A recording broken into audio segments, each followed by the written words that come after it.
大家好，这是一盆很好的一本多干素材，今天对它进行修剪，重新调整一下。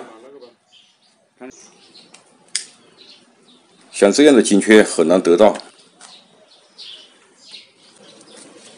丢在园子里面缺少阳光，这些枝干长得有点凌乱。金雀的重生性是比较强的，尤其是它的根部萌发枝条是比较多的。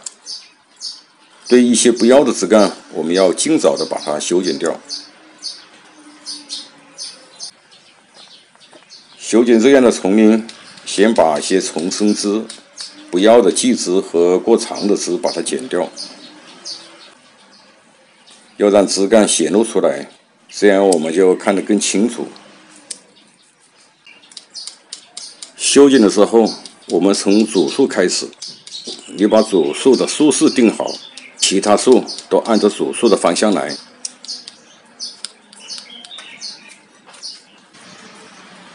我们要从多角度去观察它。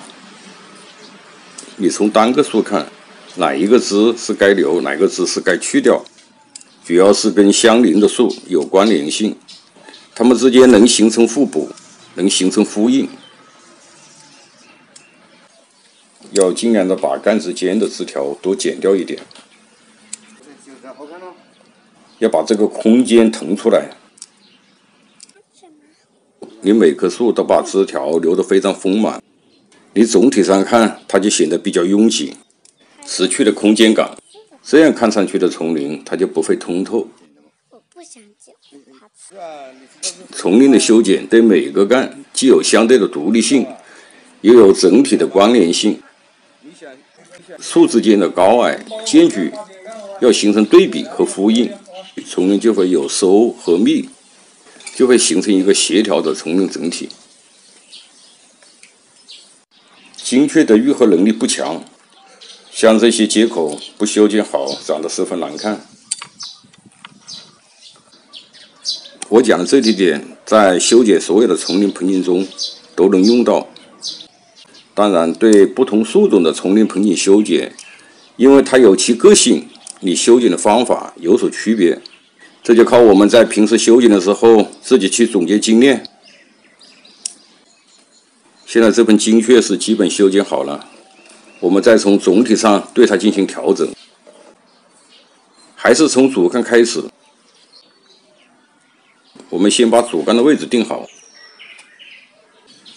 把其他树之间的亲疏距离，我们用铝丝把它固定。丛林布局的定位先从底部开始，把上面进行牵拉到位。干之间的亲与疏的关系没有固定的模式，这个还是凭你个人对丛林的感觉。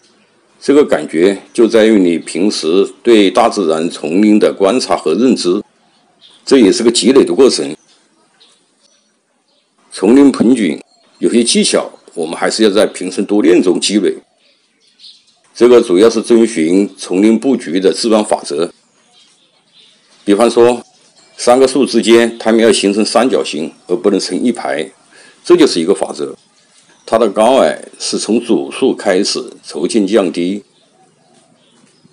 这是一般的模式。如果你要玩出自己的特色，在不违背丛林法则的基础上，按照自己的意愿进行调整。因为这本盆景是临时制作的，没有准备盆，金雀是比较耐旱的，上山水盆，这个丛林盆景看上去就更有韵味了。叫什么树？金雀。金雀。是吧？为什么还要剪带刺的？那你做爷爷的徒弟好吧？爷爷告诉你玩盆景好吧？好。那你叫什么师傅了？老师。叫什么师傅啊？感谢您的收看，下期见。